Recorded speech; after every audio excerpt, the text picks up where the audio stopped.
Hello, everyone. Welcome to VR Verdict Podcast number 119. I'm PJ, I'm Wookie.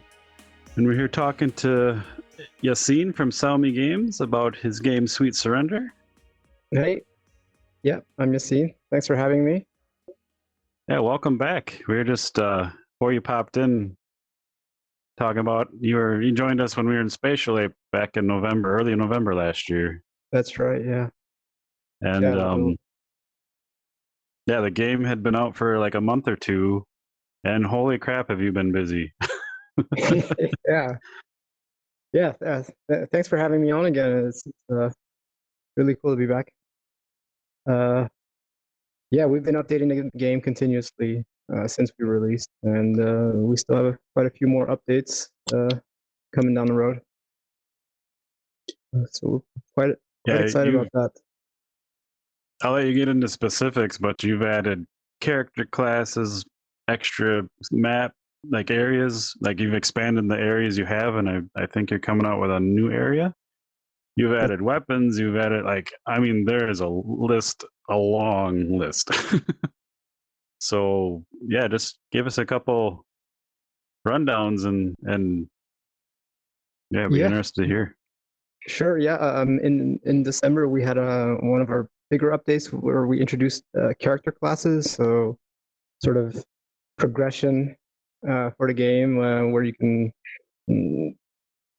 play to your play style, let's say. So in December we introduced 2 classes, and then in March we introduced 2 more.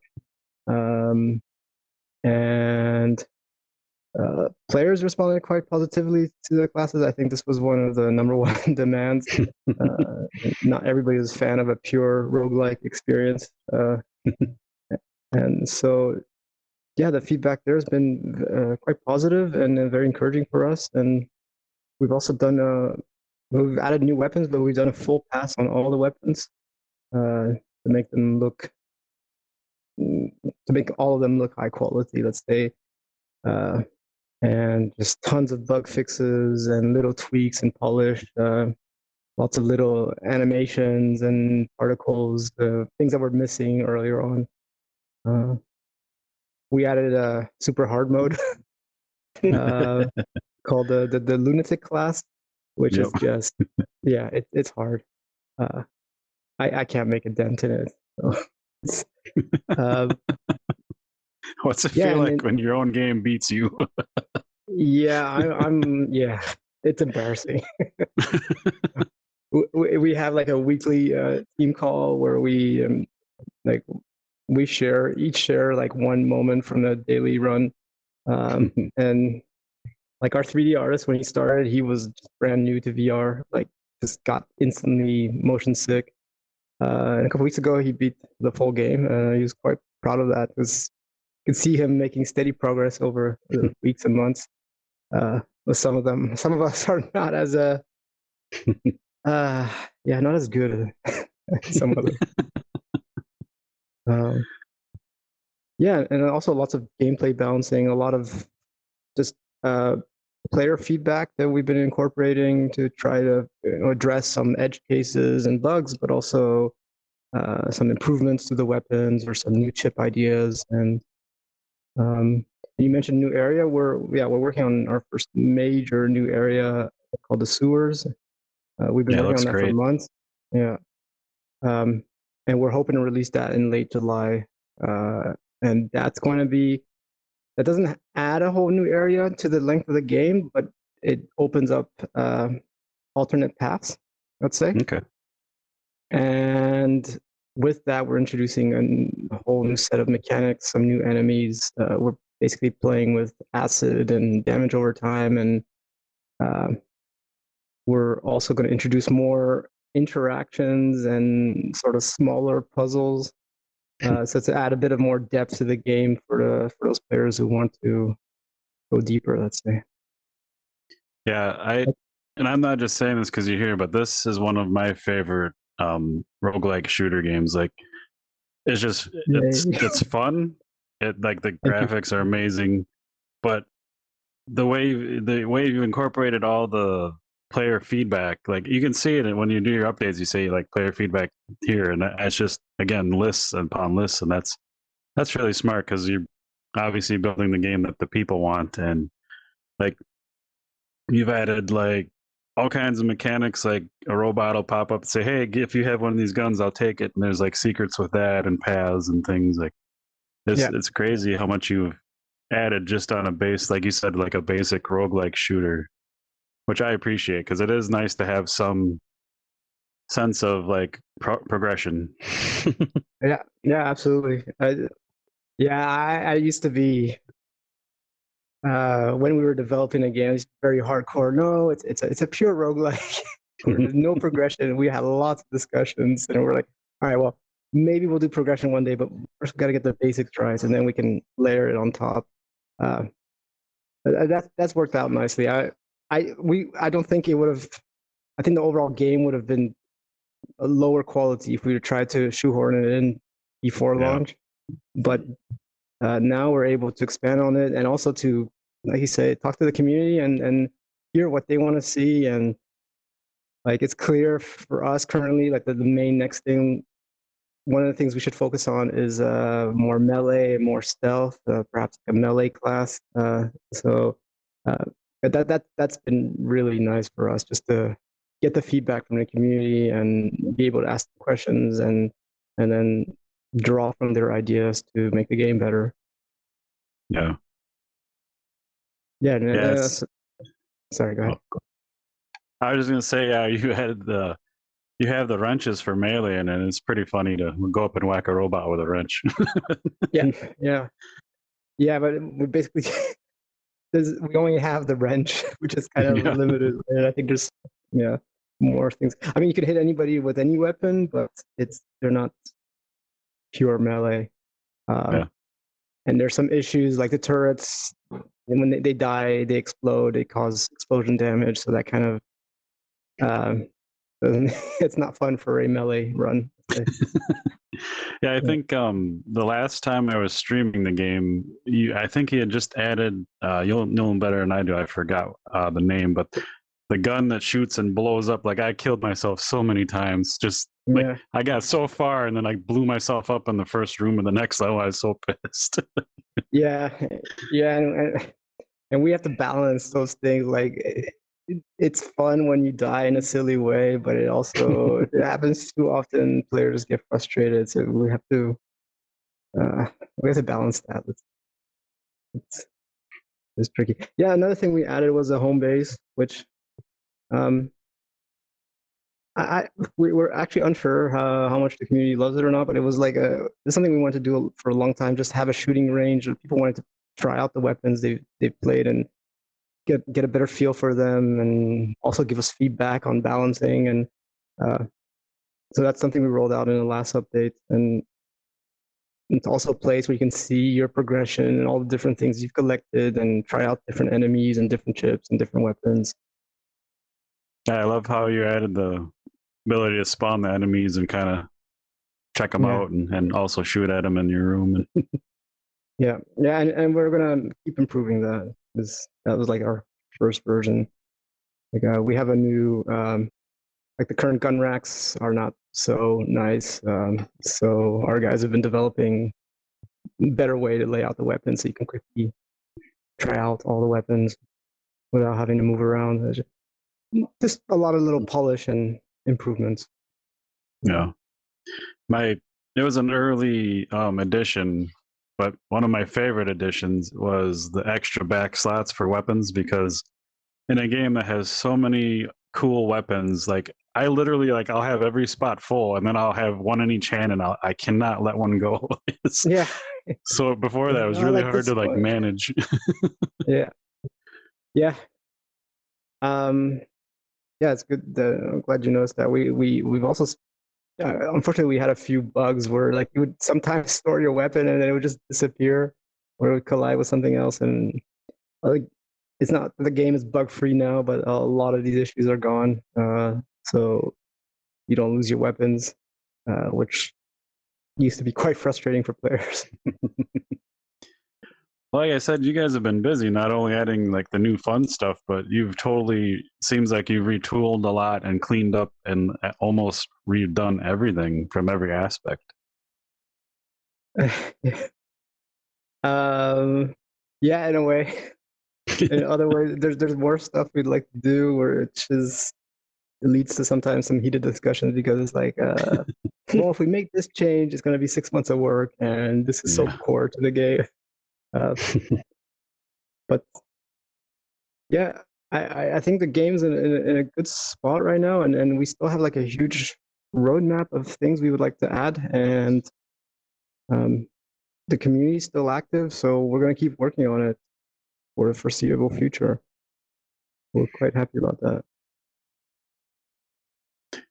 Yeah, I was gonna ask, last time you were here, I think I don't remember the size of your team, but have you grown or kind of stayed the same while you're updating and Um, so we stayed the same. Well, we had some turnover this year. One person left, and a new programmer has joined just in April, in May. Uh, so we now have three programmers on our team, which is quite cool. Um, we're carefully growing, I would say. And what we want to do as a studio is move to having multiple projects going at the same time. Uh, so I would like to keep working on Sweet Surrender for at least the next 2 years, if the community sticks around, basically. But we want to start the next project so that not all our eggs are in one basket. sure. Uh, yeah, and I hate to like do this type of tease without really revealing anything, but we just signed a partnership for another project that should come to fruition next year. I really want to talk about it. I can't, but um, That's for awesome us, though. it's exciting. It's another VR game, and it's again what it will hopefully allow us is to then have multiple revenue streams and keep the studio both sustainable and stable. Like, so again, not to have all your eggs in one basket. Uh, yeah, because Yeah, yeah, with that's smart for income, but also creativity when you can kind of maybe go back and forth a little bit on and off and change gears and yeah, yeah. So that's going to be an interesting challenge for us to tackle is how we work on two projects at the same time, like uh, and go back and forth. And like the natural, like for we're starting to prototype the next game, and people tend to like to work on new things where you're less constrained and it's less about fixing bugs and it's more about just trying out new art style, new visuals, new gameplay. Um, and so, but we want to balance both, and we kind of want to have the team working on both projects, not split the company half are doing this and half are doing that, but that everyone's involved. I That's something we're gonna have to figure out as we work on it because that comes with a bunch of challenges. yeah, I But, bet. you know, Keeping everyone happy and being creative. yeah, yeah, um, yeah. I mean, We Surrender was, we used some government funding and we got some Facebook funding, but now it's generating revenue. Like it's close to covering our ongoing studio costs, which is Nice. yeah, which is really cool. I mean, it's the VR market or like it's up and down all the time. It's around Christmas and in January, like sales are quite high, or when you go on sale, your sales spike. But so far, overall, over the last 8 9 months, we're breaking even, and that's a nice feeling. I bet. Yeah, and Yeah, last time you were on, we were talking about like ethics with like DLC and all that, and like so far, all of your updates have been free, and that's amazing. But I still don't understand how some of you guys do it with revenue and like working on one title and all that stuff. Like it's just blows my mind. yeah, uh, yeah, it's tricky. I'm hugely inspired by H3VR and how they approached things for the last, I don't know, it's 5 years, which is sell the game once, but keep updating it, keep working on it, and keep tapping into this sort of growing market. Like I don't, for Sweet Surrender, I don't think we've come close to reaching the potential number of players who might enjoy the game. So uh, I think if we like, there is the value of releasing paid DLC if you have a big enough user base. But for us, we're just the way we're pushing it is if we keep updating the game, then um, players in the community will stay active, but also Oculus will notice that the game is being updated, Steam will notice, and they'll hopefully feature the game more often, and there'll be some sort of virtuous cycle. Right. For a Yeah, future game, maybe we'll approach it differently with DLC, but well, longevity is a big thing. The more new players you reach as VR grows, like you said, as the community keeps getting bigger, it's just nice to have good games like this. But it is kind of weird. Like if you're making enough sales as you go to cover the costs, that's amazing. Like that's it's yeah, just it, yeah. That it's doesn't always happen. yeah. I basically would like I want to see how it goes all the way into the end of the year, and then we'll have a rough idea of is this growing over time, or is it just yeah, it's making sales but it's slowly declining. Because it's I don't know how VR games sell in the spring and in summer. Like, uh, are people play less VR in the summer because it's hot? Is that a thing? That's what we suspect. I don't know. People buy more games around Christmas. That's pretty clear. We just played a little bit of VR last night until about I don't know 8 hours ago, and I Yeah. was covered in sweat. Like Yeah. and and that's I imagine in a house with AC, right? Like even so, yeah. yeah, yeah. We're still gathering data and we're watching it. We're trying to be careful about how we plan out long term. So um, again, like we're quite lucky that the German government offers federal funding for game development That's since awesome. the last 2 years, and this we're applying for funding for our next game, which will cover some of our costs, and it greatly reduces our risk. So if Sweet Surrender stays steady and that comes in, then we're in good shape. If Sweet Surrender crashes, then we have to reevaluate. But right now, it's like it's not it's not runaway success, but for us, it's our best-selling game so far. Nice. Yeah. And if you're listening or watching, like, and you haven't played this, you have to play it. Like, Yeah, I'm you not have just to saying, play. like, with the way you have the upgrades on the chips, and you can literally customize the game like how you want to play it, even though it's a roguelike and it has those constraints, which are great. But you can map yourself out with like damage or healing, like anything you can think of. You guys have kind of covered in those. You have 2 chips on each wrist, and you can change your gameplay and game style on the fly. It's really neat. Yeah. And then Yeah. if you're watching the video, you have the the zip line gun, and you can just zip across the room and shoot people while you're on the fly. Like, it's so crazy. That if Yeah. there's not a PvP mode or anything, right? No. I don't want to say not yet. I'm just saying no. Yeah. I mean, when I see grappling hook guns, that just when I play like PvP games, I'm the guy dying like 10 times trying to do that one cool thing, but when I nail it, it's going to be me like zipping across the room and getting a headshot on you, like that one Yeah. time, and then I'm going to be like, I want to buy 10 Yes. more copies of this game because that was so fun. But my ratio goes down. But that grappling hook gun looks so fun. Yeah. I mean, speaking of PvP or like, I don't know if I mentioned it last time, but we're really interested in multiplayer and VR. That's Yeah, I think you where did. that's where I want the company to go. And let's say, without revealing too much, our next game will definitely have some form of multiplayer, and we're we're trying not to throw away everything we've built with Surrender. Like we want to keep building on our code base. So we're prototyping multiplayer stuff, and whether or not we ever bring out Sweet Surrender, like Yeah, it's tough. yeah. How do I say that without promising anything? Basically, You're we're curious about trying. it.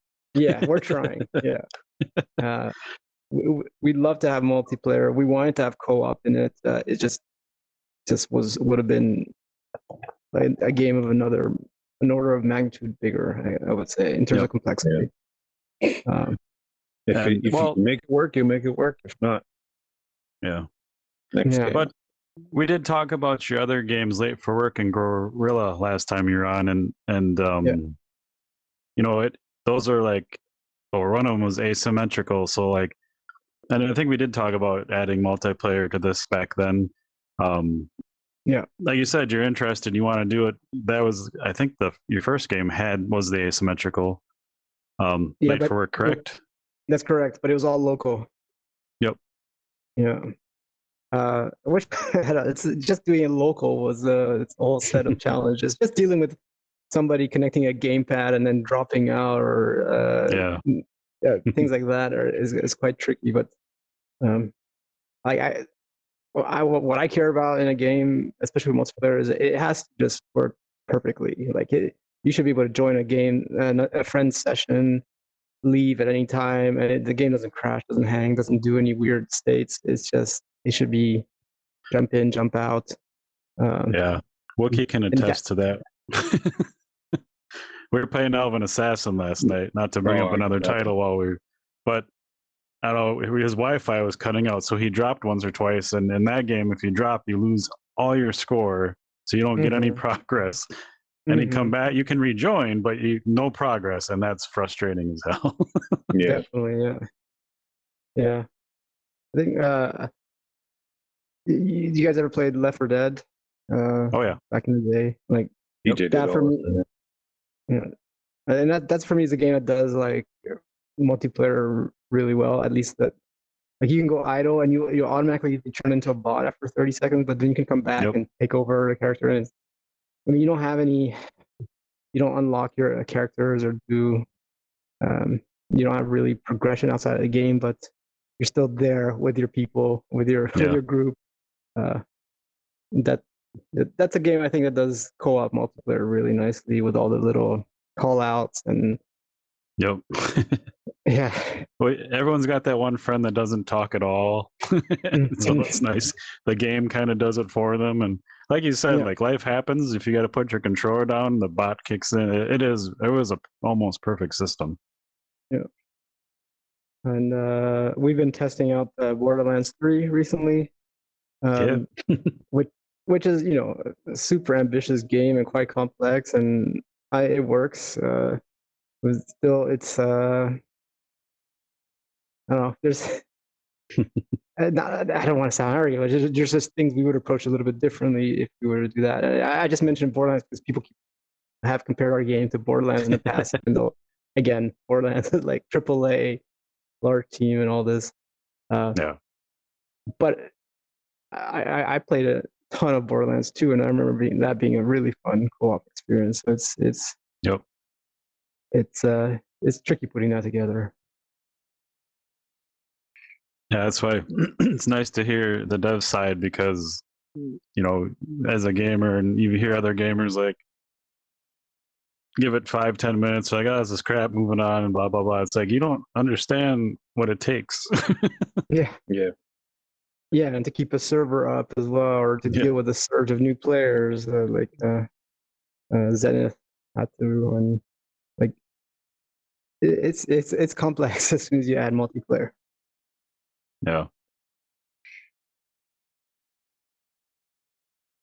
So back to you guys released the roadmap, like I said, beginning of the year. So, and you've been pretty, like, you guys do a really good job hitting your marks you set out there.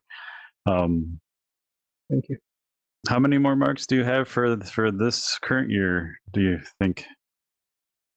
Well, our next update was supposed to be the sewers, and we're thinking whether or not we want to do an update before that because we have tons of bug fixes and polish that like the sewer is this whole complex thing, and so we might squeeze another update before that. I would say we probably have 3 or 4 more updates this year. Like our goal is to do like a small update and a chunky update, a small update and a chunky update. I don't know what we're gonna manage until the end of the year, but I hope we can get some more another class in, maybe some LA stuff. But the sewers is going to be an interesting update. That's going to be our biggest update. The one that changes the most content, and we're quite curious what feedback is going to come from that. I assume we're going to have to do a patch after that to balance some things. Yeah, so maybe 4 more this year, and we've done 2. Yeah. But that would be a nice pace. And I hope into 2023 we'll keep updating the game. I mean, Yeah. that's a lot. I mean, that's like one every 2 months. Plus, like you said, you've had smaller ones, and if you look back in your release notes, like, and you pretty much had it. Like some even had like 3 little updates before the big one. So Yeah. I, Yeah, the update we did in pretty. March. Yeah, sorry, go ahead. I was gonna say it's pretty nuts. And anytime I jump in the game, like I notice a couple new things, and like it's just you guys are like the hardest working team I think I've seen. Oh, really appreciate that. We're just there's just so many things we want to add to the game that we couldn't get into the launch, and it's we just I think it's like a win-win thing for us to stay relevant or for us to get noticed. Like when we release an update, our sales increase basically. Yeah. So it kind of makes sense to do it. I don't know what would happen to the game if we just stop right now and pause for a year. I'm sure we keep selling copies, but I don't know how the market treats you. I'm kind Yeah, of you probably, like you said, with the updates, you get new eyes, and maybe the storefronts bump you up and show you off a little bit. But if you're not doing anything, I just think you kind of sink to the bottom and lose relevance. yeah, it's tough. I mean, there's so much great content. I know people are always complaining VR needs new content or whatever, but there's so many games coming out all the time. Yeah. And it's, on the Quest especially, you're competing with a lot of like highly rated games. I mean, I think there's some games that just stay at the top. Like Super Hot is not getting any updates anymore, but it's still, a really great experience. So I understand that. It's just, yeah, I think as a smaller indie, it helps to stand out. Doing up regular updates helps us stand out. Yeah. And yeah. And so you guys have a Quest version and a PC VR version, both on Oculus and Steam.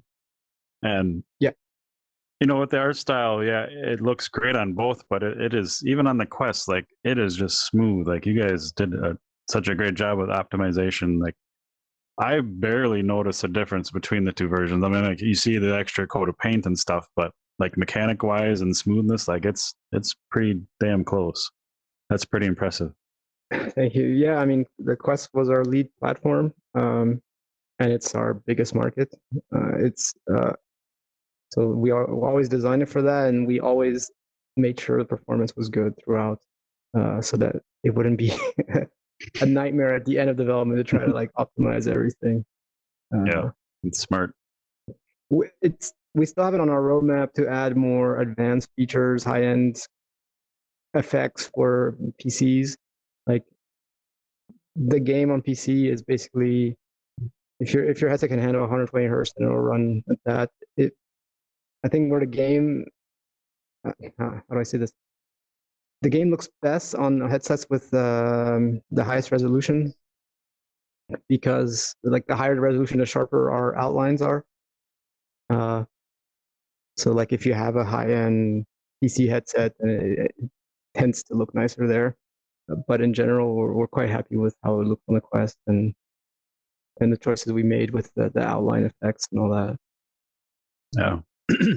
Once you enter a room with 10 robots in it, you don't notice because all hell breaks loose and you're just running for your life. Yeah, It's fun. yeah, That's the main thing. yeah.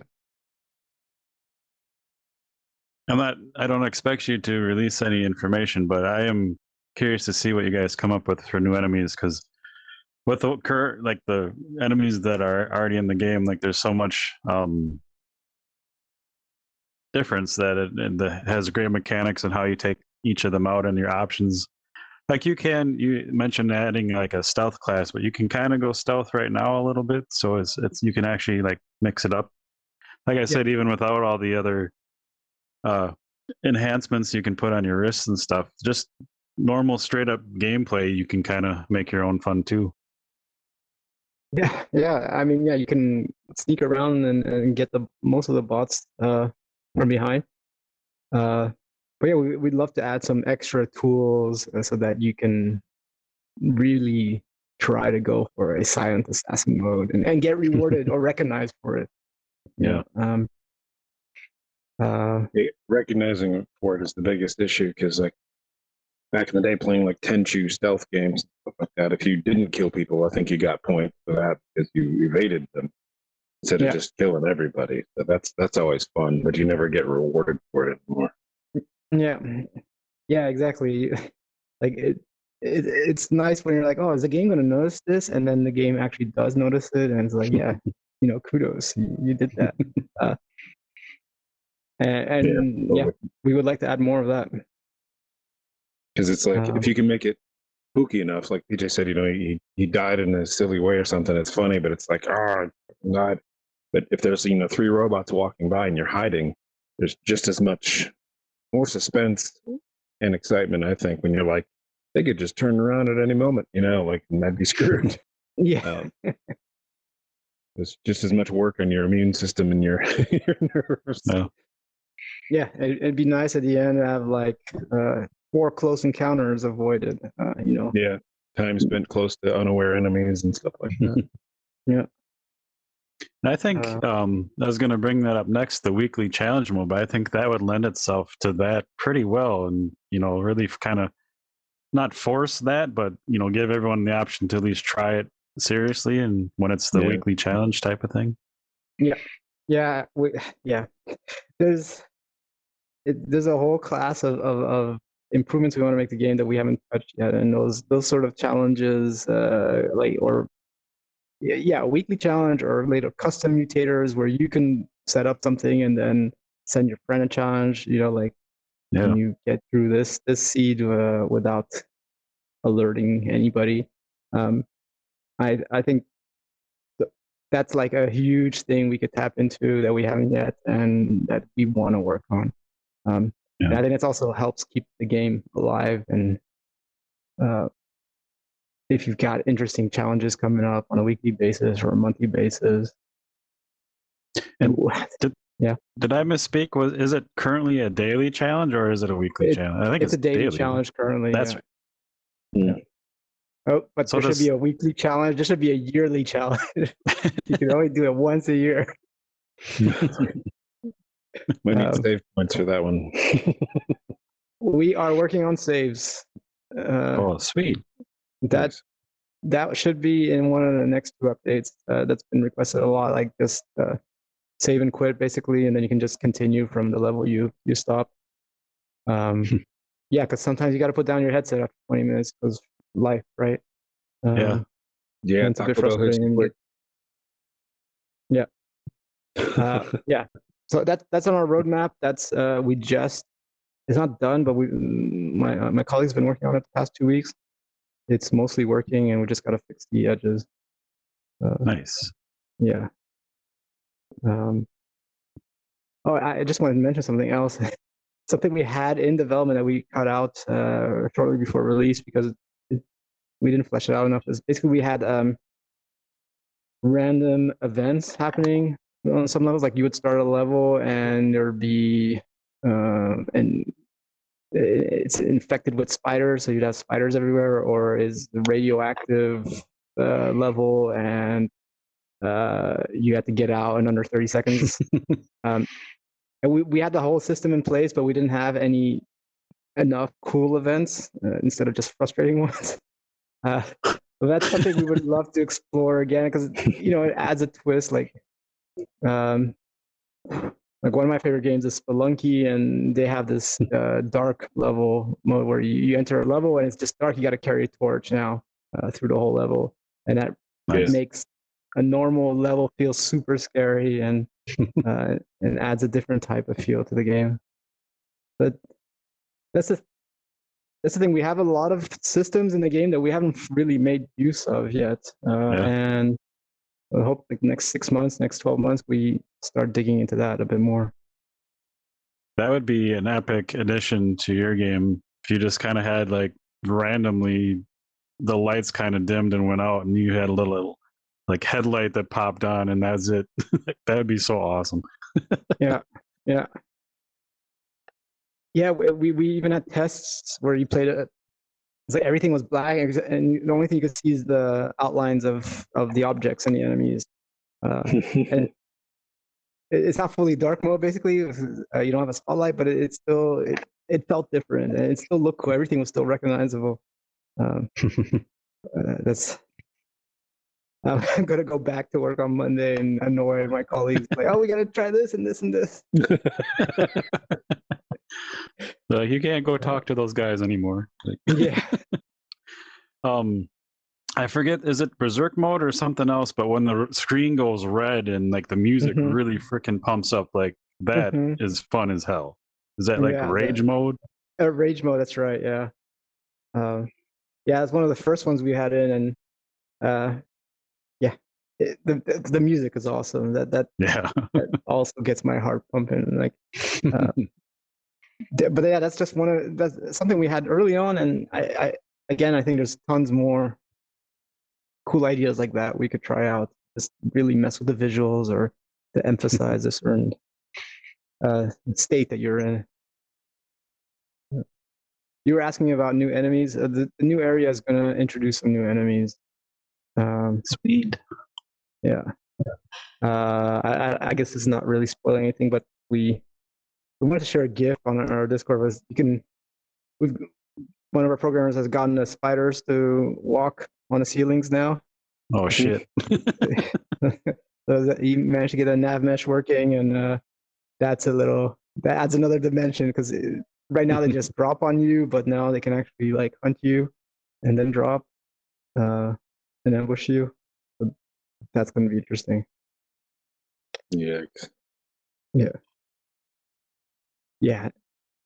And my colleague, knowing me, when he introduced it in the team call, he's like, and before anybody asks, no, they can't walk down the side walls yet. That's not supported.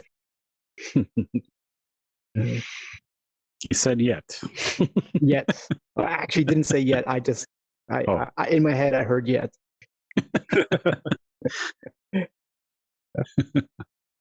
You just dropped it in there without telling anybody, and you do like daily playthroughs.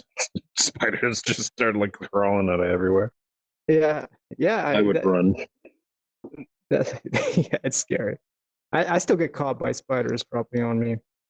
I mean, you hear them, but still. I want one day we'll do this. I hope. I want spiders leaping at you. Yeah. That'd be even scarier.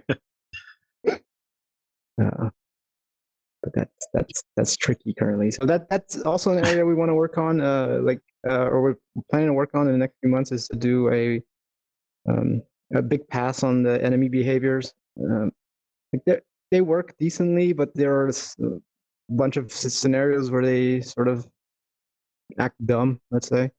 And I think we want to address those issues, but also add some variations, some that they don't always have the same approach, or they have several different ways of attacking you. So I think this scenario we haven't focused on because there's been other things a higher priority, but it is an area we want to keep improving and make better.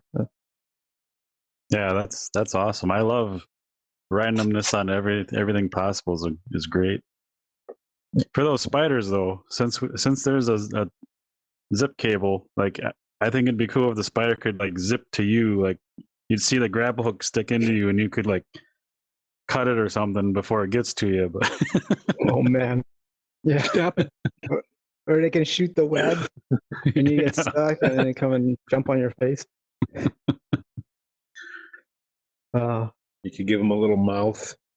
Oh man, Just kidding. that would be so disturbing if you are. Yeah.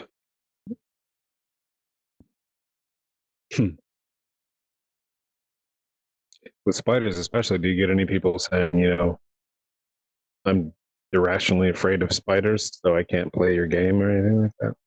Mm-hmm. That's, yeah. I always hate those stories, like Skyrim and every other game's got the giant spiders. Some people are just like, nope. Yeah, and it's dark, and you got thousands of eyes, and it just creep out. I think our spiders are just, they blow up right now, which is okay. But yeah, I also don't enjoy spiders. Well, maybe you can answer this. I was going to ask my friend from another thing. He's afraid of spiders, so any VR game like that has spider, it's a hard pass. Some games will like have an option to change spiders into something else, which is neat. But I'm just curious if, from that perspective, with your graphics, everything's pretty bright. I mean, there's some darker spots, but not really. And the fact that they're robotic, like, does that change anything for those scenarios? I don't know. I'm just curious, but I mean, we just call them spiders, but they're robots, right? Yeah, but they kind of got the look like legs. spiders. And they're four-legged, so we just badly named them. They're just movable mines. Let's call it that way. That can They're climb on crawlers. ceiling and. Yeah, you're right, PJ. How close is that to pinging someone's actual spider experience? I just remember back in the day when I was on Skyrim, ages ago. Yeah. Like the number one downloaded mod was swapping all the spiders to some other kind of creature. Okay. Like, you wouldn't even think that would be the number one mod, let alone a mod, if you don't have that problem. But it was just everybody had that one. Interesting. Oh, and what did they replace? Do you remember what they replaced the spiders with? I'd have to go look. So, it was some other similar creepy crawler did not lose the atmosphere, but spiders had to go, I guess. So it was another form of thing. I'm trying to remember what game it was. The last one I saw this option, it turned the realistic, spooky, scary ass spiders to like a really very cartoony, like something no one could be afraid of type thing. But I've seen other games totally swap them out for just like a smaller enemy type thing. So yeah, it's interesting. Maybe we can swap them out for like a claptrap type of robot. Yeah. Do the little truck droid from Star Wars and just have it drive on the ceiling and stuff. Little mouse. Yeah. Well, people don't like mice either, though. Well, that doesn't look like a mouse. Yeah. I guess no tails and only 4 legs tops. I don't know. Yeah. Just wheels. Yeah. Just wheel, yeah. Like unicycle. Be funny, in order to like come up with something other than a spider, somebody's making a game and they make like accidentally the most terrifying monster you'd ever see. Yeah. Like an orb with suction cups on it with like eyeballs. Like, no, that's worse. I'm curious, you guys, and do you play like VR horror games or any, like something like Resident Evil or like? So I've said on the podcast many times, like, movies have never scared me. Flat horror games don't bother me. Like, nothing has ever like frightened me game wise or movie wise. But VR, I cannot. Like, I am such a baby. Like, I think I just told this not too long ago, but we had Jeff Bull Jr. on, and his game Don't Upset Bobby. Like, I couldn't even get through the menu because he's very good with spatial audio, and it was just, that was creepy enough. I'm like, I'm out. Like, screw this. But I have bought Saints and Sinners, and I've heard it's not that bad, so I'm gonna give her a try. But so far, like, I haven't been able to do anything. Saints and Sinners is just, it's fantastic. I don't like horror at all. Movies, black games, whatever. I I bought Resident Evil many years ago on the GameCube. On the GameCube, Resident Evil 4, and I played it for 10 minutes on a sunny afternoon, and just like walking into the town. And as soon as I got attacked by one of the zombies or possessed villagers or whatever, I was just like, nope, that's not for me. I am currently stuck on shoot. Now I'm gonna forget the name of the game.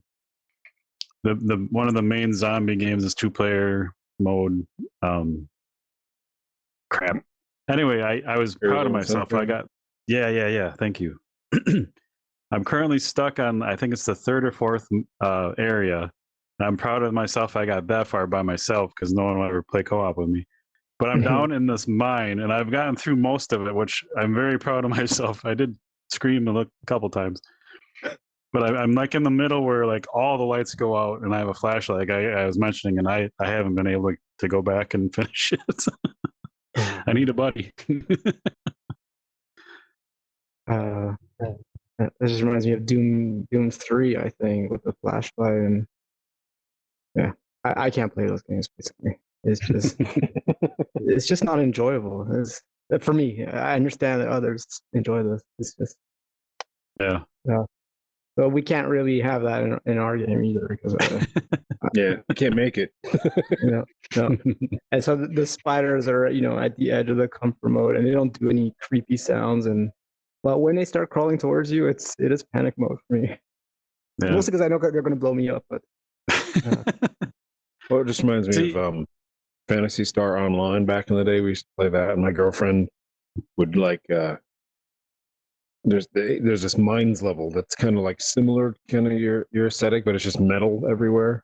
And there's these S beats, these sinew beats, or whatever. These giant monsters with like Wolverine blades on their arm, and they just drop off the ceiling at you like your spider bots. And she still has nightmares about those. Oh dear. And they're not scary at all. Like they're just like intimidating, because when they drop down, they like kind of turn at you robotically and just come at you. And they took a while to kill, and there was some stuff. But it's like when you see one of those drop in the middle of everything else, it's like, oh crap, what do you focus on? And she just has anxiety about that. Yeah. It must be a content thing, because like back in Halo, like there's even the first one, like there was the flood and stuff that didn't bother me. And then you run around in the dark with a flashlight type of scenario, which I thought I saw was cool in Halo, but and zombie games, apparently I'm a pansy about it. But like if it was your game with robots, it would. I mean, I might get a jump scare, like something surprises me, but I would not be like cautiously afraid like I am with anything else. Yeah. Like I've had many people say, hey, you want to try this alpha and beta and check out this, like it's been some of the bigger horror titles. I'm like, sorry, I can't, unless you want me to make a video where I'm losing my shit on the floor and not playing the game. I can't help you. Like, yeah. A lot of people seem to enjoy that. I don't know. I don't get it, but there's a lot of horror games. I don't get it either. And a lot of like RPG games where I'm wandering around, like I'm sticking to the prettier levels because I'm like, I want to see the cool background and kill all the guys. And then always you have to get to like, sometimes deserts are still okay, but you just got to get to like the more like worse looking places and the desolation-ish places. And I'm always just like, I don't want to walk around there. I want to go back to the forest. Yeah. Hey, I don't know how people are going to interpret this, but like the first time I played Minecraft, like when it got to night mode, I was like, no, this is not for me. This creepy sounds. No, I'm done. How can you let children play this? So you haven't played that in VR, I assume? Oh God, no. No. Because night, when it turns night in VR, and in that, like it is like I'm a little more uneasy, just looking around corners more. But like Minecraft's a good example. When I first played it the very first time, I was like digging down into the earth, blah blah blah, and first time you hear that boomer sound and it comes up and blows the shit out of everything, like that scared the hell out of me. But yeah, I don't know how I fare with like horror games too much, but like we played Ark, Survival Evolved, like in 2016. And one of the Yeah. best times we had, like you're out in the middle of forests and stuff, and there's dinosaurs everywhere, and it turns night, like you Yeah. can't see. Yeah. Remember, we had like a little caravan. We huddled around a campfire, and we just like back to the fire, and we just sat there for a while because you could hear stuff in the trees, and it Yeah. was like spooky, intense, but it wasn't like I can't handle this. It was like, oh my god, this is amazing. Yeah. But then some Yeah. games somehow they find a knob to turn up to 11, and it's just like, nope, lose my shit. You can have it. And maybe it's a little different if you're with people or with friends than if you're on your own. Yeah. Like, yeah, it's also all these little audio cues. It can really make an experience creepy just from little rustling here and a little there. Yep. And then footsteps tearing ass in a random direction. You're like, the hell was that? Is that coming at me? I can't tell. Yeah. Yeah, but that's just not the type of game I enjoy. Like I don't enjoy jump scares and things like that, and I don't want them in my game. Yeah, VR is still, it's growing, but it's still kind of the niche. So you got to think of that when you're creating things, and you still got to keep accessibility open, and you can't wall off Absolutely. certain people with those things. So Yeah.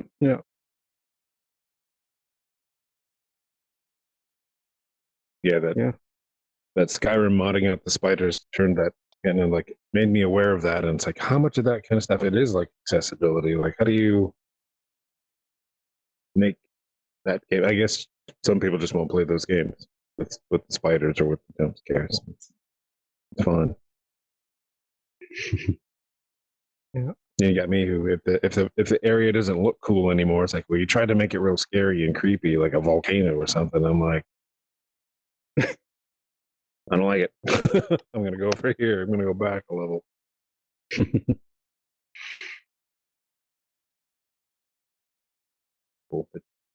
So being a VR dev, do you get to play many other VR games, or are you kind of done after work with VR? Like, I don't want to put ads on.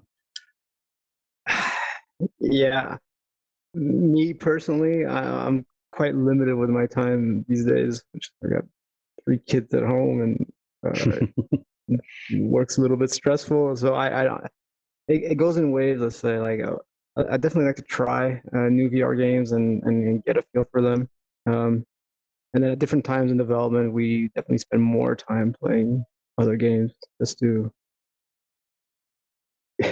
just to get ideas, to see what are the best practices, what are people doing right, what are they doing wrong. Like Yeah, it's nice to see other UIs and stuff like that. Yeah, I'm sure. I watch, especially UI. I watch a lot of videos. If I can't get a chance to try a game, then I just go and look at other people's impressions and then decide if I want to try it out. There's a few games I keep coming back to. Just and one of the big ones, like Until You Fall and Pistol Whip, and I play a lot of Walkabout Mini Golf. Actually, that's that's such a cool. It's such a cool idea and so well executed. It's a nice way to hang out with friends um, and catch up and do something social and in a relaxed environment. I quite enjoy that. Yeah. But yeah, if it's on the Quest, then I'm more likely to try it than if it's on PC. That's the other thing. Yeah. Just because the friction is so much lower. All right, it's on the headset. I can pre-download it and everything, and then I can just put it on. My home PC setup is just a mess. I can play PC VR games at work, but at home, yeah, I haven't made the investments. Let's say. Yeah, video cards are still probably crazy expensive. I hope mine doesn't die anytime soon. Yeah, it's nuts. I mean, everything's expensive now. Yeah, true. But not Sweet Surrender. Sweet Surrender is only $24.99. That's right. Worth every penny. That's right. Although we do get complaints on Steam that it's too expensive. It's, Too I expensive. mean, yeah, I mean, it's very interesting the Steam community versus the Quest community and their expectations and Yeah. like I I don't know. I don't know. I'm still struggling to fully understand it because we definitely get mixed feedback. We get a lot of positive feedback, but we get harsher negative feedback on Steam, uh, Hmm. and that's I think it's hard to interpret. I think the problem there on with Steam is because I'm assuming obviously they're playing on PC, which, and if I was reading through the comments on Upload's last showcase this week, and Yeah. it's just like you see all these people like, all this looks like crap. Every game was terrible. I want PC VR. Where are my games? Blah blah. Like just, and I'm a PC VR enthusiast over mobile, but I enjoy both. Like you can have fun with. There's so much fun to be had on both. Sure. There's just this class of people that are like, if it's not PC VR, it's junk, and it's like that's bullshit. Yeah, Because like I said, your entitled. game runs amazingly on both. Like it's crazy. Yeah, and we got we got a few knocks for not releasing the game as early access and on PC. Good for not releasing it as early access. Yeah, because the game is not finished in people's eyes. Like this recent review was like, oh, they're still updating the game, which means the game's not finished. It was just like, I actually replied, I'm like, which aspect of the game you feel unfinished? Because we think it's the core experience is pretty good, but no reply. I mean, updates are updates. Yeah. It's not, you're not still building the game. It's like, we've only got one gun and shooting doesn't work yet, but here you go. Like, yeah, I mean, the game works. Like, to be fair, when we released in that first week, we had a few game-breaking bugs that we really wish we had managed to catch before release, but we addressed those quite quickly. And beyond that, like we fixed other bugs, and there are still some occasional annoying bugs. That's fine, but we are pretty active at trying to address these things and adding new content. We're not like I don't know. And we had an internal discussion whether or not we should label the game as early access for Steam. And in the end, we decided not to because we were releasing on Quest as well, and there's no early access label, and we didn't want to have that distinction. But in hindsight, I think slapping the early access label on Steam would have saved us a lot of grief, and I think would not have affected sales much. But I could be completely wrong about that. So I don't know. I'm starting to just resent the whole early access thing. I've been burned so many times, they just abandon it. And I'm like, well, okay, yeah. So I just wait for games to release now, unless it's already, you can tell it's pretty much done.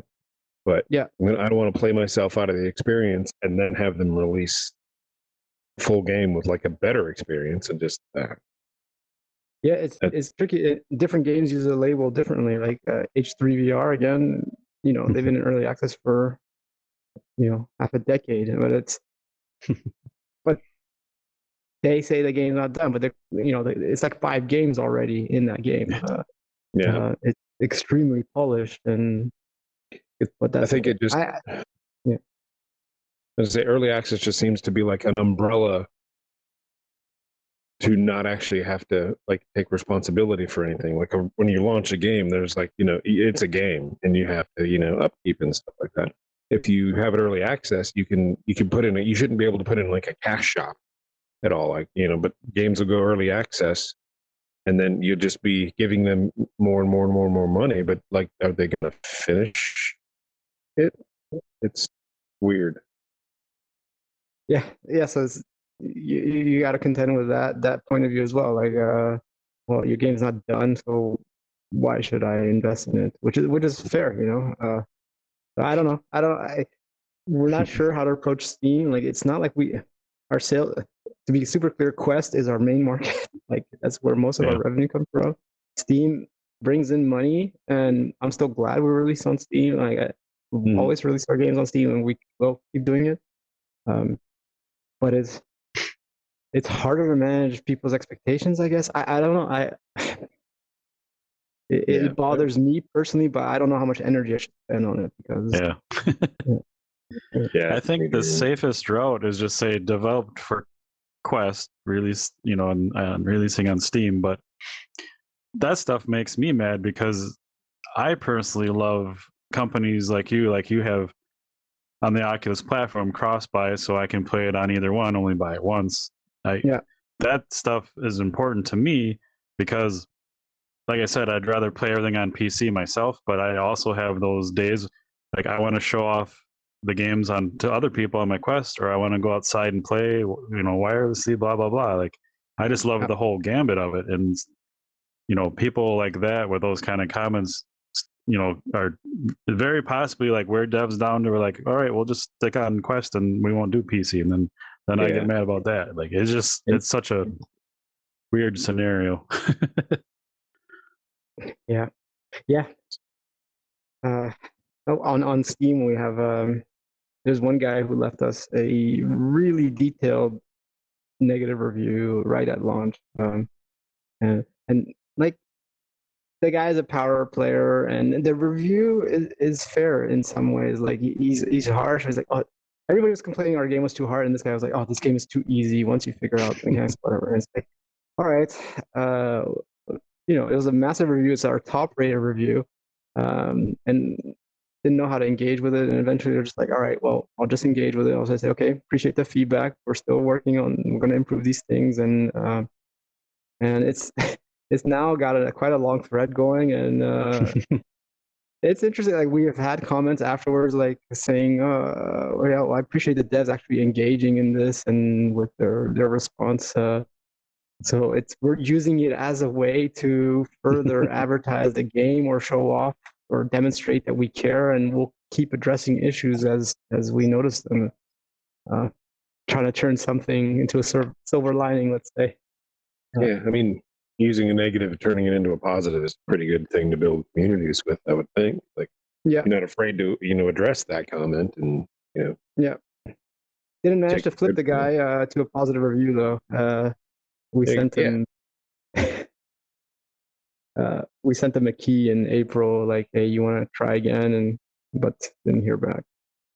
Just didn't convince him. It is what it is, and my colleagues tell me not to obsess over individual reviews, and they're right. I would agree.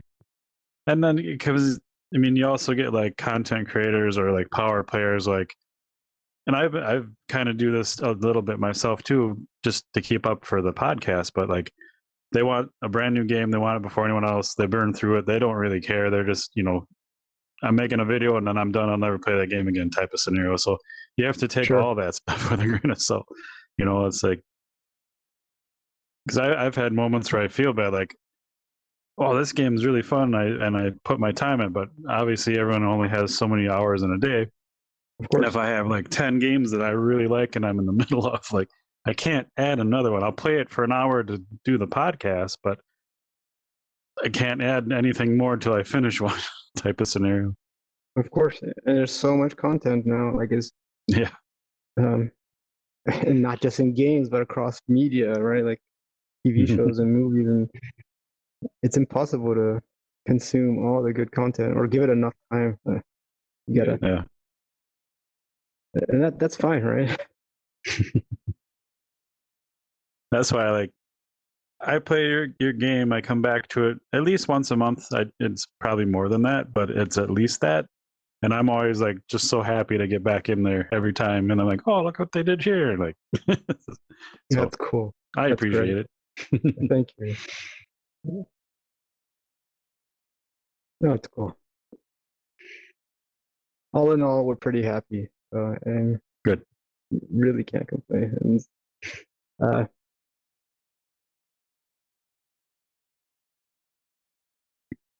well, we're at our hour. Is there anything you wanted to get to that we didn't get to before we call it a day here? Or? No, I covered our upcoming updates. put a little teaser for future plans. No, it's just thank you again for having us on. It's really cool. Enjoy these chilled chats. Yeah. And when you have stuff you can spill about your next project that you want to talk about, come back. Yeah, maybe fun. we can try out a prototype together at some point in the future. That'd be always awesome. down for that. Yeah. That would be fun. Yeah, thanks again for having me. Yeah, just your guys' approach and your viewpoints and everything. Like, I totally agree with. I'm glad to hear you say these things because it just makes me, there's a little level of trust there with as future games and where the game's going and stuff like that. I think you guys have made the right choices with everything we've talked about, and it's just I'm glad everything's going well. And then you guys can keep continuing to add and do new things because, like I said, and I'm not just saying this because you're here, but like it's one of my favorite games. Just jump in when I have a half hour. I can hop in there and get some stuff done and enjoy it and get back out. And Yeah, well, thanks a lot. Like it's great to hear that, and we're glad that that's appreciated as well because we want to keep working this way. It's just sort of transparent and customer facing, let's say, and just putting a bit more polish and care into our games. It's like the same that we want to see in other games, I guess. Uh, not throwing shade on any of the games, just yeah. I like when developers care about their games and keep improving them. It shows. Yeah, cool. Well, thanks again for joining us. We hope to see you again. It's always great to catch back up. Thank you, PJ, Wilkie. Appreciate Hope it. you're getting enough sleep, enough coffee. Yeah. Are you going back to bed? No. Well, it's funny because I was gonna at the start I was gonna mention I'm like sorry if you randomly hear loud noises because we got a younger cat. We've had him for what 3 months or so now, but we went to bed late last night because we were playing Elven Assassin. Then I sent you that link for this. Yeah. It was like 4 hours later. I only got like 4 hours of sleep last night because of this damn cat just attacking my older cat, making so much noise. So I was waiting for them to bust in here during the podcast and tear shit up and make noise. I was ready with the mute button the whole time. But yeah, there's no more sleep today for me. Unfortunate. Yeah, I'm looking to getting some sleep tonight. I've got a little one who's a challenge at night. Mm. Yeah. Yeah. All right, guys. Thanks a lot. Yeah, thanks. It's always great to talk to you. As well. Stay safe, stay healthy, come back soon. Yeah, you too. And thanks again for having me. Anytime. Full five. Oh, sorry, fist bump. Pill bump. Yeah. It's just a question. I don't want to be rude and peek over on your side, but do you have like a private dashboard there, or is just Well, visual? It wasn't updated for this episode. Like we were running short on time, so it's just some notes. I'm terrible with names, so like people's names, their companies, sometimes games. Obviously, like I just can't remember. You can come like you have to look really close. It's really tiny. I'm just curious. That's awesome. It just has personal notes like don't mention this to this guy because he'll freak out. No, I'm just kidding. Spider. Yeah. Mention Press the button to drop a spider over him. Oh man, really wouldn't cool. that suck? And this whole thing. You mentioned jump scares. How do you like this? Yeah, the center console just transforms into a spider. You get like I could buy personal data on everybody from Facebook or something, find out your worst fears and put it in the booth. Jeez. That would be terrible. And it's only visible in my view, and you're like, what's wrong? He just starts going, Spiders! Awesome. I'm going to end it all. Yeah. Oh, could you imagine? This spider's climbing up over the edge. Oh, just big legs. Yeah, You just- need spider's legs. Cool. That's All it. right. I don't know how to log out. But just Just close the app. Sorry. yeah. You just jump off the platform. It'll log you out. Yeah. And remember, crab legs are just sea spiders. So Yeah. go eat some seafood. hmm Gross. With claws. Yeah. Yeah. So you don't like crabs either? I don't eat seafood at all. No. Okay.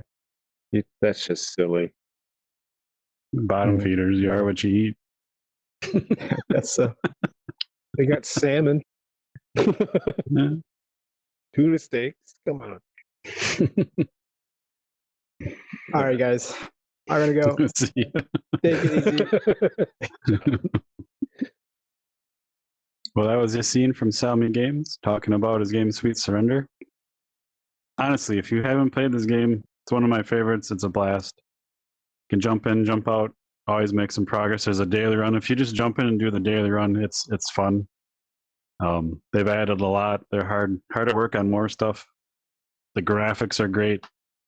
The weapons, like the customization alone, is pretty impressive. But just make your own fun, however you want to play. Yeah, I think they got a probably good sense of humor about them too. So you kind of see that in some of the work. Yeah. It's on Quest, on PC VR. They have cross-buy on the Oculus Store front. Yeah. Next up, big updates in July, so check it out. Check it. Again, we didn't do this at the beginning. It's hard to with a guest here, but we record the show live in VR and then release the audio. So we listen to the audio. There is a video version on our YouTube. It's just YouTube/VR Verdict. Check it out. If anyone ever wants to come, yeah, that too. If anyone ever wants to come chat with us, let us know. We're up for chatting to anybody about anything VR related. So most of the time. most of the time. True. But thanks everyone for hanging out and listening. Oh, I wasn't doing money ears. Oh. Thought you were flashing gang signs at the camera again. Oh, All right. See ya. adios, guys.